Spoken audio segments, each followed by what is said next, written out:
Comment est donc organiser la sécurité au niveau de Salesforce, l'ensemble Salesforce?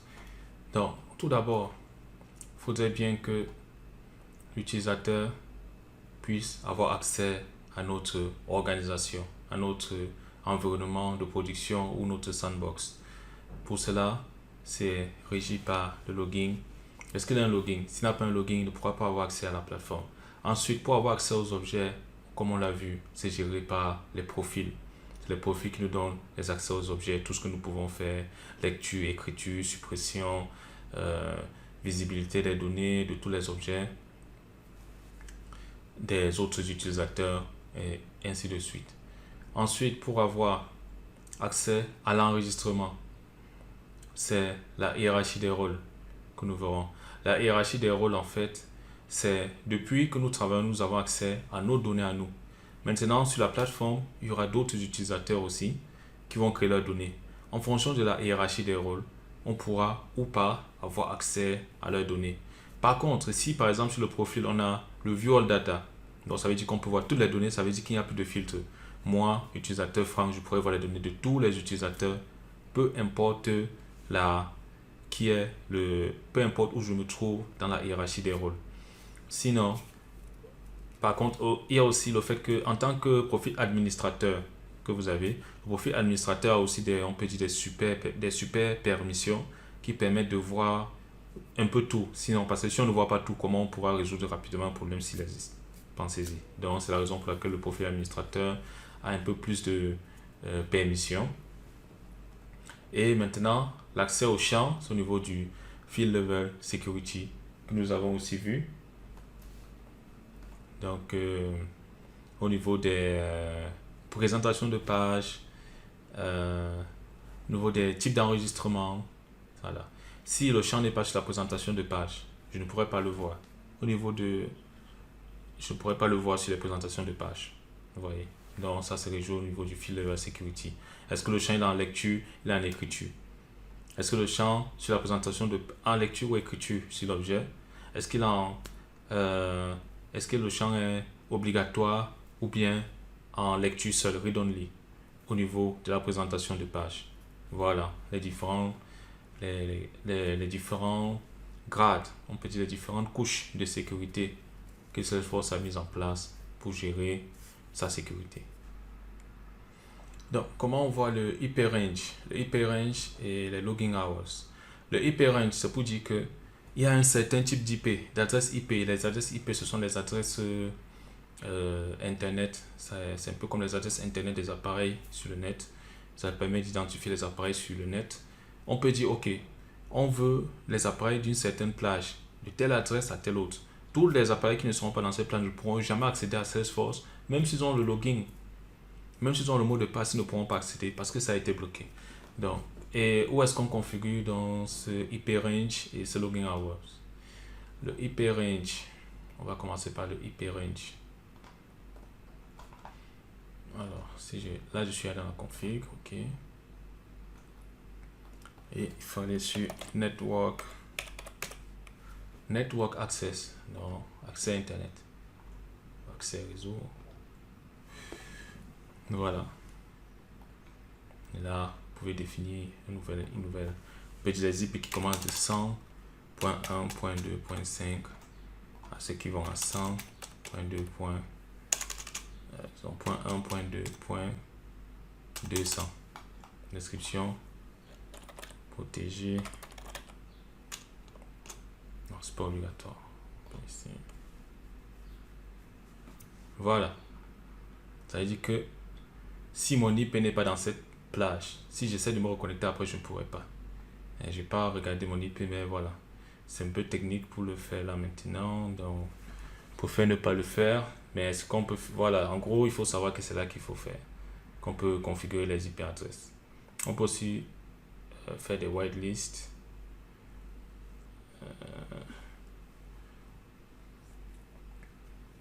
Whitelist, ça veut dire que lorsque j'ai créé plusieurs adresses et puis je me dis, ah non, il y a déjà trop de sécurité, voilà, je veux ouvrir les ventes, je veux que tout le monde puisse, s'il a un login, puisse se connecter. Voilà, il faut faire le whitelist, all IPs. Mais ce que je vais faire ici, je vais juste supprimer celui-ci, pour qu'il ne me bloque pas à la connexion. Voilà. Et ensuite, les business hours. C'est ça. Les heures de travail. On peut aussi dire, on interdit aux employés de se connecter après une certaine heure ou avant une certaine heure. Pour des raisons de sécurité, parce qu'on ne sait pas toujours pourquoi ils veulent se connecter si tard. On a un truc par défaut. Là, on a mis 24 heures. Et nous, on peut dire non, non, non. À partir d'une certaine heure, on ne veut pas. Vous voyez? On peut dire qu'il se connecte de lundi. Il coche ça. Se connecter de 9h. De 9h à 18h. Voilà. Et puis on enregistre. Et puis c'est bon. Samedi et dimanche, on peut dire non, il n'y a pas accès. Vous voyez? 0, 0, ça veut dire qu'il n'y a pas de connexion entre les deux. Puisqu'il n'y a pas d'écart d'heure ici. Donc ça veut dire que samedi et dimanche, personne ne doit se connecter. C'est le week-end. Alors, là, je vais enlever. Donc vous pouvez aussi créer un nouveau. Voilà. On peut faire un nouveau.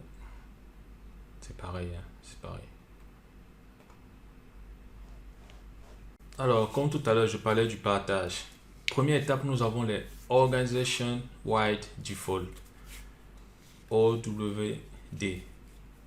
En fait, les Organization Wide Default, c'est eux, par défaut, ils nous disent sur cet objet account, ou bien cet objet campaign, ou bien cet objet contact, il est public, privé ou en lecture seule. Par défaut. Donc, ça veut dire que si on le met, par exemple, en lecture seule, au niveau du Organization Wide Default, ça veut dire que quel que soit ce qu'on fait ensuite, que ce soit sur le profil ou tout le reste, on ne pourra plus modifier. C'est la grosse couche qui fait partie de l'org, c'est la première couche. Si on met là au niveau de l'objet que c'est par défaut c'est privé. Privé, ça veut dire que quand moi je crée mon enregistrement, un autre utilisateur n'a pas accès à cet enregistrement. Vous voyez, un autre n'a pas accès à cet enregistrement. Donc, quand c'est public, normalement quand c'est public, ça veut dire quand je crée un enregistrement, si on a public, ça veut dire que tout le monde a accès. Tout le monde peut voir l'enregistrement. Et là, du coup, il peut être public read only, public read write. Donc, parfois, privé. Dans le privé, on peut se dire, ok, chacun a droit à son enregistrement, mais je voudrais quand même que les gens qui font partie du service, les gens du service administratif puissent voir les comptes administratifs.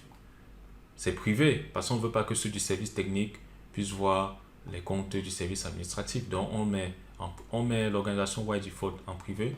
Le OWD, on le retrouve dans Salesforce, c'est sous Sharing Settings. C'est ça. Sharing Settings. Organisation by default. Vous le voyez là. Voilà. Donc, comme j'expliquais, privé, ça veut dire que le compte et le contrat ici, par exemple, sont privés. Lead privé. Donc, quand je crée un lead, aucune autre personne ne peut le voir. Mais si maintenant je dis, ok, je veux que certaines personnes puissent le voir, on verra dans la suite ce qu'on peut faire. Mais par exemple, si je viens ici, je dis, je veux modifier par exemple sur account, quelles sont les options que j'ai. Comme je l'ai dit, nous voyons que sur account, et comme sur tous les objets d'ailleurs, nous avons plusieurs options. Private, public read only, public read write, public read write transfer. Oui. Transfert, ça veut dire que je peux transférer, je peux changer le ownership.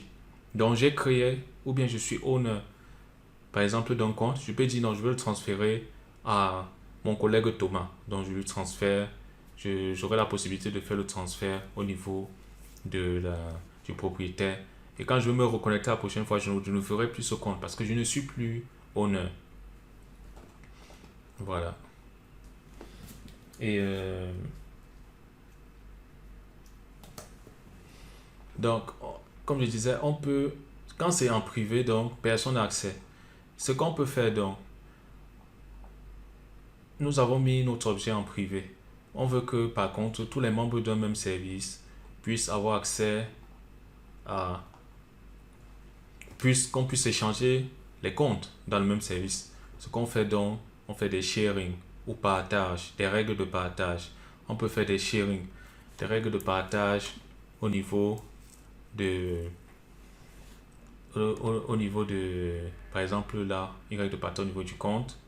Donc le type de règle, on se base sur le owner. On peut aussi se baser sur des critères. On peut dire, ok, si on compte par exemple un champ qui est de type pétrolier, dans une entreprise qui est par exemple dans un pays pétrolier, on a un champ qui est pétrole qui nous dit oui ou non.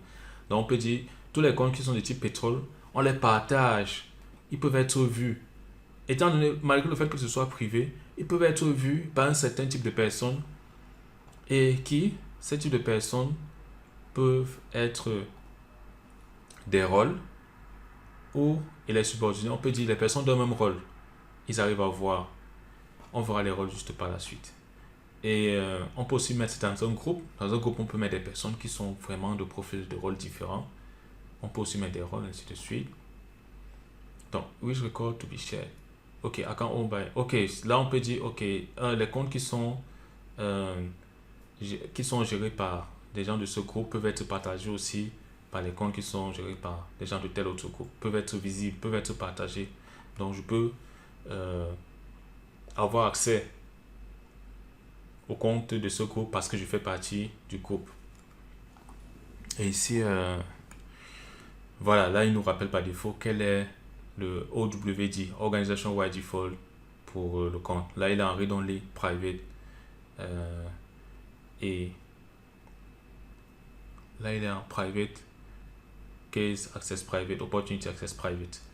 Voilà. Il y a aussi un truc, c'est quand la visibilité est en privé, tous les objets enfants sont aussi, on a accès, sont automatiquement en privé.